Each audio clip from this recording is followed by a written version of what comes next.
I'm Mario Labad, and welcome to Klik Celebrity Corner, where beautiful people meet and share their thoughts because every story inspires and every inspiring story must be shared. Tonight, our guest is a woman who embodies the true meaning of empowerment, authenticity, and philanthropy. She signifies the altruistic concern for human welfare and development through her various charity works and social responsibilities.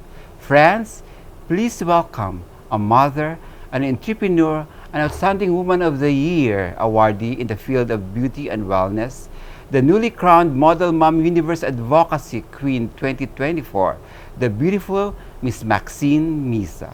Hi, Miss Maxine. Hello. Thank you for coming. I know you're always busy because of your business and your charity works. Anyway, how's everything with you? And your new title. With your new title. Thank you, and thank you for having me. So everything's going well. So, So Miss Maxine, how's everything with you with your new title? I'm very grateful and honored. So, and also thank you so much for having me here. Sure, welcome. And what's the hardest part you've experienced during the pageant? So this one, kasi it's not a pageant. Okay, Yeah, it was so, such. I was handpicked Uh-huh. because ever since bago pa ako nakilala ni Sir Richard, I've been doing advocacy works already. So I think na-scout niya rin talaga ako Okay. before this, and that's why I'm very grateful because yung mga ginagawa ko before the title, then now I have a bigger platform to do better with it. So you've been doing advocacy works even before you were handpicked by Sir Richard Dignola for the title, yes, right? you're right. Now, what does it take to be a crowned advocacy queen? For me, actually pinag-isipan ko muna siya because again, the things I do before, especially with my companies, it's a huge responsibility already and an obligation. Pero nung naisip ko na parang, again, sabi ko nga kanina, bigger platform to help. So it's a privilege actually. But when you were younger, Miss Max, can I call you Miss Max? Did you ever imagine yourself to be a beauty queen at this age? When I was young, no. Not talaga, because I'm not really that kind of person who's into, glam and everything like that. Okay. I'm really about the purpose of my life. Ever since I was young, I'm very focused na talaga with that. So, hindi ko siya naisip before. You're only 27, 28? I just turned 28. 28, happy birthday. You didn't even aspire of joining Miss Universe Philippines? I've been invited. Okay. I've been invited many times, but katulad nga nung sabi ko kanina, I have no time and I really want to make most of my time with helping people rather than spending time on preparing for a pageant. What can convince you to join Miss Universe Philippines? What? What Sorry. can convince you?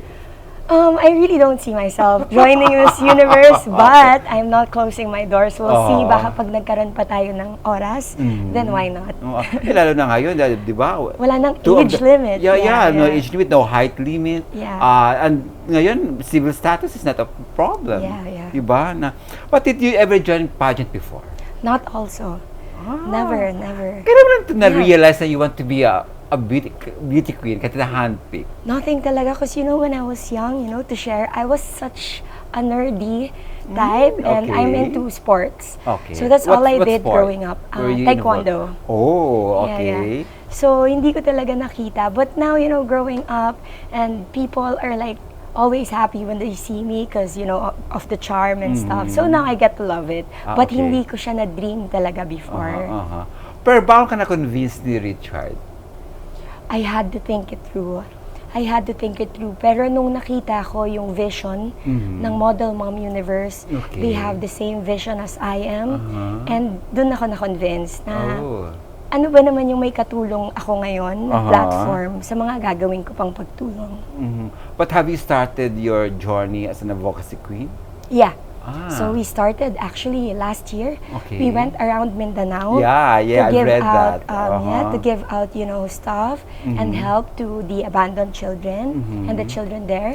And just a few weeks ago, we went to hospitals Okay. to visit and help also with the kids who needs a bit of support. Yeah. Hindi mo ba naisip na to put up your own foundation? Sa ngayon, hindi pa naman because again, Okay. there's so many things that I still have to do. But then, I'm very open to that. And now kasi, with Model Mom Universe, we are still so busy. Okay. So, but soon, I'm gonna think it through also. But being model mom advocacy queen, does it entail hard work too? Well, yes, now. Pero Okay. hindi naman masyadong malaki yung changes Okay. na nangyari sa buhay ko kasi You have katulad 2 yan. kids. And I have 2 children. So for Yeah. me, it's a pleasure to serve more than Okay. anything. So simula bata ako, negosyo, hanggang ngayon, parang it's the same also. You know, the purpose is the same. It's to serve more people. Okay. Now let's talk about motherhood. Yes. As you have mentioned, you have 2 children. Is it hard to raise 2 kids alone?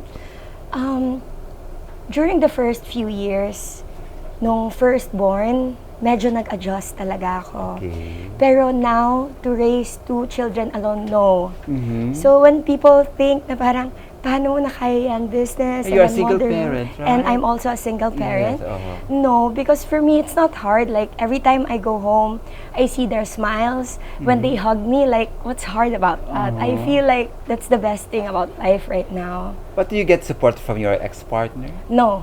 No. You don't require him? I don't then. Kung ayaw, it's okay for me. But you allow him to visit the kids? No, also. Yeah, no, also. Yeah, because we didn't have it was a rough breakup also. Oh, yeah, okay. Yeah, so okay lang din naman. I think, yun nga, I'm very grateful kasi hindi naman kami napabayaan ng Diyos. Yeah. In my little research, Miss Max, Yes. I've read that you are a victim of, or a survivor of domestic abuse and violence, right? So, can you expound a little of this situation?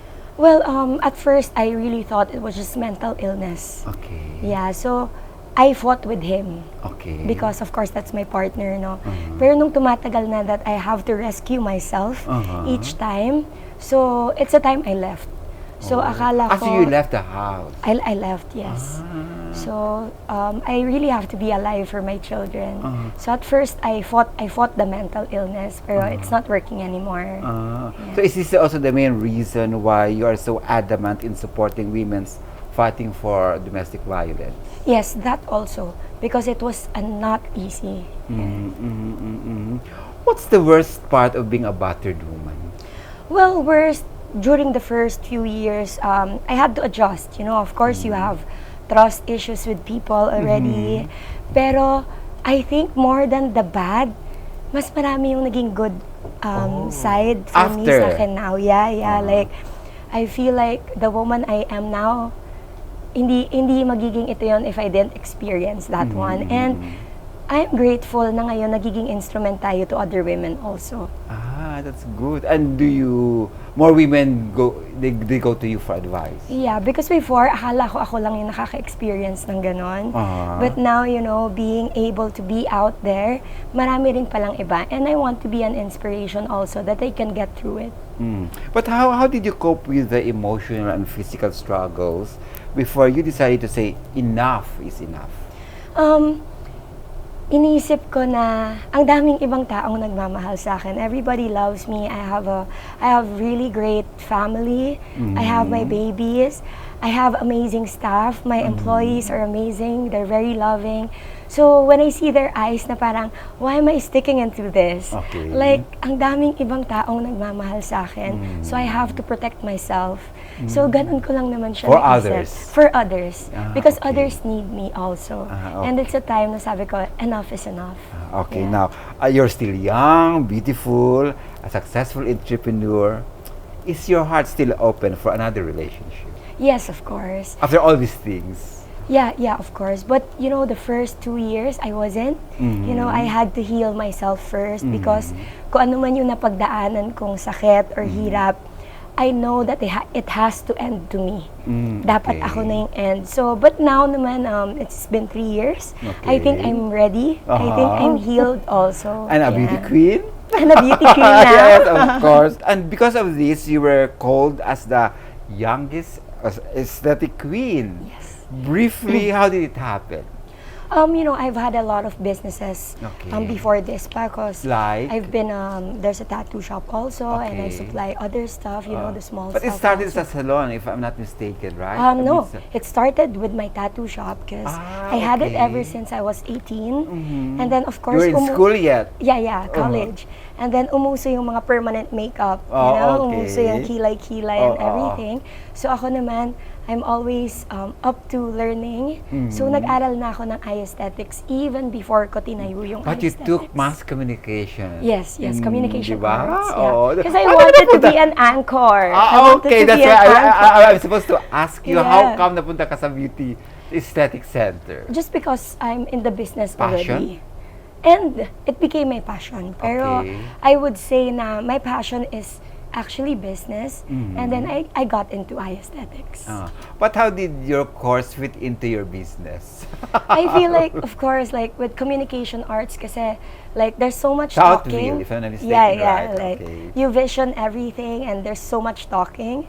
So I feel like with business, that's what I do every day. Like talk to my people, talk to the clients, and it works. And it was established during the pandemic? Yes. The aesthetic center, but the Yes. tattoo was way back Yeah. in college. Yeah, because I was thinking, being a mass comm graduate, dapat napunta ka sa PR, advertising, right? Yeah. Oo. Pero andun na yung mga negosyo ko that time. So parang tinuloy-tuloy ko na talaga siya. Yeah. Out of your own pocket, you Yes. established that? Yes. In college? Yes. So everything I have, I wouldn't say I'm self-made. I Okay. always say I'm God-made because Okay. God made everything happen. Uh-huh. So yes. But paano ka napunta sa tattoo shop? Well, I have friends. Do you have before. many tattoos in your body? I also have like names of my okay. babies and stuff. So before, my college girls would always go to tattoo shops. And then, since I'm still in college, naisip ko na parang this is an easy business. Okay. Because like, you just have to stack up the supplies, right? Hindi na papanis and stuff. So that's how I got into it. Yeah. Now, the center provides a personalized way of treatment combined with a holistic approach. Exactly how is it that? Even now that we are already on our third branch, Where is the third branch? It's in Bikutan. Malapit lang. It's in din. better Oo, living, oo, yes. oo. So what we do and how I train my employees also, and especially our doctors, we keep that personal touch with each and Okay. every client that we have. I think that's very important because the treatments, it's not being done just once. You have to come back, and as I always say, we're not magicians here, right? Because they always have to come back and they have to see them again. So it's how we do things. You also do some surgical procedures? No. Wala. No. So you don't need any doctors in the clinic? Yeah, we have doctors because we have non-surgical services Like? such as fillers, Okay. threads, Botox? Botox and haiku. Yeah. Talaga? Pero wala yung mga rhinoplasty or what? Yeah, anything surgical, meron din. wala. Okay. Now, so how often do you update in adjusting to trends and innovations for your From center? time to time, and I think that's an advantage of being young also. I feel like okay. I'm very fast with adopting and with yung mga innovations na yan. So we do it every quarter or more so because again, maraming advances when it comes to eye aesthetics, and we have to keep up to date to the clients also. Maraming pagbabago. So every time mabilis ako mag-adapt. So every 3 months you have new services offered? Yeah. Really? Or we innovate everything. Which works but where do best. you get all these ideas? Continuous You go study abroad? talaga. You- Yeah, we go abroad. I go with my doctors. Or sometimes, the ones who teach or even the ones with the best medicines, they come to our clinic to show us which is the best. But you have no products, just services. We also have products. You have? Yeah. Like? Yeah, so we have sunblock, we have soap also, so we have toners. What's the name of the soap? Yeah. So it's called Max Beauty Skin. Available only sa Online shop. and in clinic. Online. Yeah. Oh, sino nagpo-formulate ng mga products mo? Yeah, so we have a Chemist. manufacturer. Yeah. Yeah, we have a tie-up, yeah. Talaga? So, ikaw rin nagko-contribute ka sa formula? Yes. Yes, because everything na services, treatments, and products that we have, I try it first for years. Talaga? Yeah. Walk the talk. Always, always. Talaga? Yeah. So, you always use all your products? Yeah. And the treatments also. As a businesswoman, nagkaroon ka ba ng experience na nag-complain ang mga I think, clients? that's really part of the journey. And that's Okay. part of the success. Like, Okay. and I feel like dun kami gagaling. And I like it. I like criticisms. I like when it happens. But now na, third year na rin naman yung clinic, wala na eh. Oh. But, before, we've been through that. You handle it personally? Yes, they're still there. They're still our clients. Talaga bumalik Yeah. din sila? Yeah. What is your vision ng Max Boot aesthetic in the next 5 years? In the next 5 years, I see it, as I always say, Max Beaut is not just a clinic. For me, it's a family. We build family here. And the same vision as I have as Maxine, and as a business person, as a Max Beaut, and as a model mom universe, it's the same. It's always being true to whatever we do, giving everything and the best to everyone. So pare-pareho lang talaga yung vision namin. And I see it as mas lumalaki lang yung family. In one of your interviews, I've read that you said that success is a journey, not a destination, because we have our paths to success. Yes. Now, does it mean you don't believe in destiny? I believe in destiny, but I also believe that there has to be action. And that's hard work. And hard work. Okay. And that's why I said, success, hindi kasi siya destination. Like, Okay. people always say, like, I want to be successful. Yeah, but what matters is what you do now.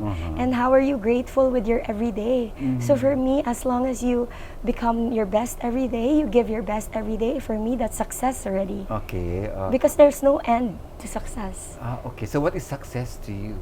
And as I said earlier, like, success is what you do every day. It's not a Okay. destination. Wala tayong kailangan na ma-reach, na mapuntahan. Because as long as you give your best every day, you give your heart to whatever you do every day, you're successful. You're at success.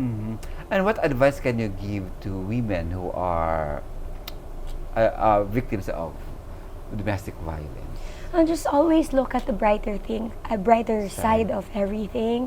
Look at the people who love you. Kasi maraming ibang tao, marami tayong pamilyang nagmamahal sa atin. So we don't always have to look at the problem. Right? Marami pang ibang blessings. So just always pray and just always have that positive outlook. What does it take to be a Maxine Misa? Oh, wow. Well, with that's a very hard question for me, but Okay. me kasi I'm just actually very simple. Okay. I'm just very simple. Every day I just do what I can.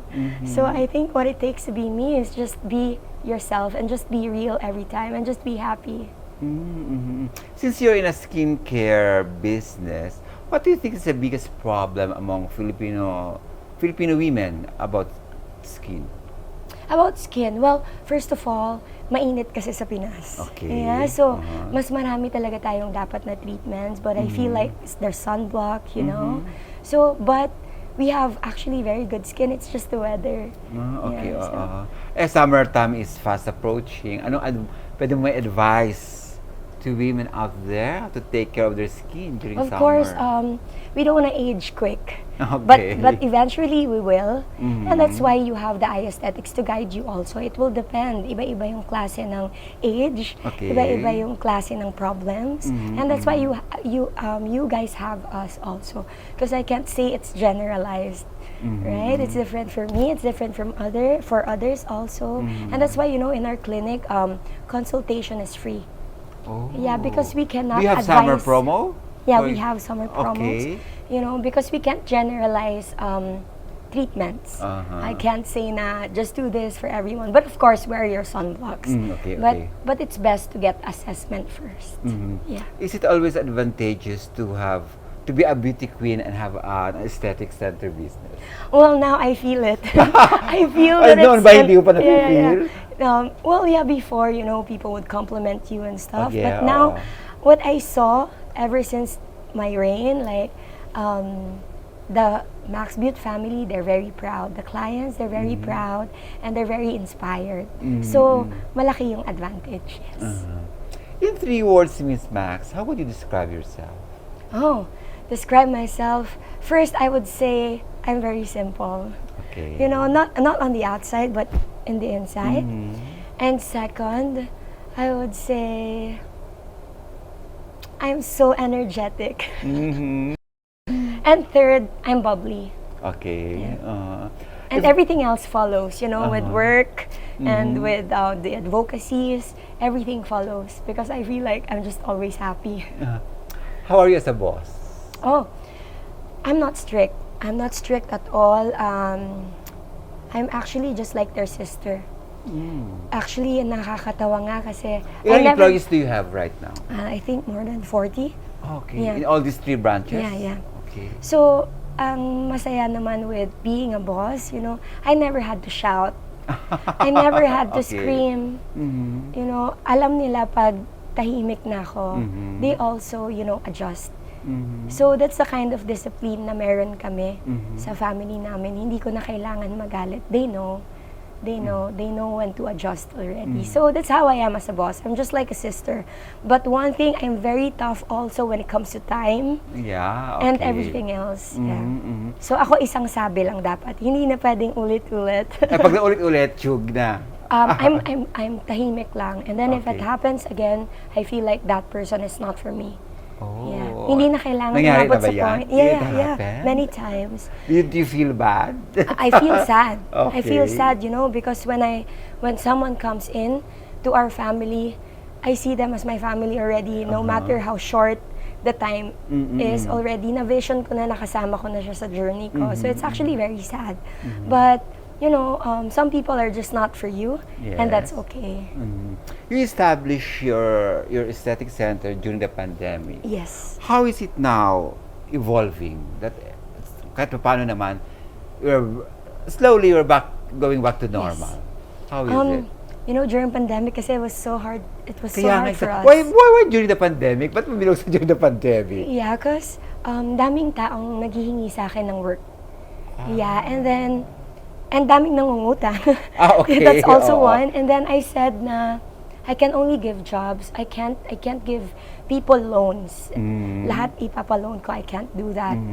And then may mga nagsarang negosyo sa BF, Yes. Dami. And then naglakas loob ako na I want to help these people. Okay. So sabi ko, magtayo ako ng negosyo. It's the aesthetics. So pikit mata, binuksan ko yung business. I hired people. Okay. And then, that's the help na ginawa ko for them during pandemic. You have the business partners. It was only your own. No, everything that I have, ako lang. I don't have partners. Pero when we think about it again 3 years ago, they're still the staff that I have now. So, simula ng pandemic hanggang ngayon, sila pa rin. So, we're actually very grateful na magkakasama pa rin kami. From the time you opened your first branch in BF, how long did it take you to open your second branch? Oh, it took me a year. So that's kind of So everything was doing well. Yeah, very Kahit well. na may pandemic? Even pandemic. However, nung pandemic, like, we opened 1 week lang. Oo, kasi bawal ang, close, di ba? close, Kasi close. kwan yan eh. So parang if ikakat natin talaga siya, 6 months lang. Kung talagang hindi natin bibilangin yung days na nagsasara. And then, actually, going 3rd year pa lang kami next month. So, the 3rd branch also opening. So, it's 3 on 3. Yeah. That's good. Now, anong ma-advise mo sa mga, to our viewers, about hard work? You always have to remember why you start. Because again, yung hard work, I feel like people stop pag na-feel na nila yung pagod, pag na-feel na nila yung hirap, kaya nga siya hard work. But you just always have to remember, every time na mahirap yung mga bagay, you just have to remember why you started. So ako, I'm like that also. There are times I get drained, I get tired too, but I always remember, why did I start in the first place? Yes, And then, may sinasabi nga silang, malayo pa, pero malayo na. Right? So, for me, hard work, ganun lang naman. Now that you're a beauty queen, Miss Max, what can I advise to young girls who aspire to be beauty queens too? I would always advise the younger girls, read your books, chase your goals, strengthen your body, strengthen your mind, and everything else will follow. Okay. Why would people visit your aesthetic center? As I always say also, na it's not just looking good on the outside, but feeling good on the inside. Because when you feel good on the inside, you do good in life also. So in our clinic, it's always like that. Bago ka naman magpapa-treatment, may mga rason yan, and that's why nandyan kami. I think at this point, please invite everyone to visit Max Beauty Aesthetic Center, right? Advanced Yes. Aesthetic Center. Yes. So I would like to invite everyone to come visit our clinic. So it's located at Mandaluyong, Luna Mencias. The second branch, it's BF Homes, Parañaque. And the third branch, it's Better Living. And also you guys can follow us on Instagram. It's at MaxBeautyPH_. And also on Facebook, MaxBeauty BF Homes, MaxBeauty Mandaluyong, and MaxBeauty Better Living. And I hope to see everyone there. Your summer promo, how would you promote it? Oh, there's a lot. So we have a lot of promos, and we always have promos because we always want you to keep on Visiting the place. visiting because again, ang treatments hindi siya one time. Okay, so we have promos, and you can check everything on our social media accounts. Okay. On that note, thank you very much, Miss Hey, Maxine, thank you and so thank you for much. joining us Thank you so tonight. much. And good luck and more branches to come. Maraming salamat, Klik.ph. Okay, thank you. Thank you. At this point, we would like to thank some generous friends. To Mr. Eugene Yap, the General Manager of Bayview Park Hotel, Manila. To Miss Vernie Galang, the Sales and Marketing Officer. And to her assistant, Miss Shannon Sornes. Thank you very much. To Olga and Fritzy of Nes Astilla Salon. They have 3 branches in Metro Manila. And to our good friend of ours, Arthur Catibog, who is now based in Italy. Thank you very much for your support. And also to Let David for making us beautiful tonight. Till next week as we bring you more interesting and meaningful episodes only here on Klik Celebrity Corner.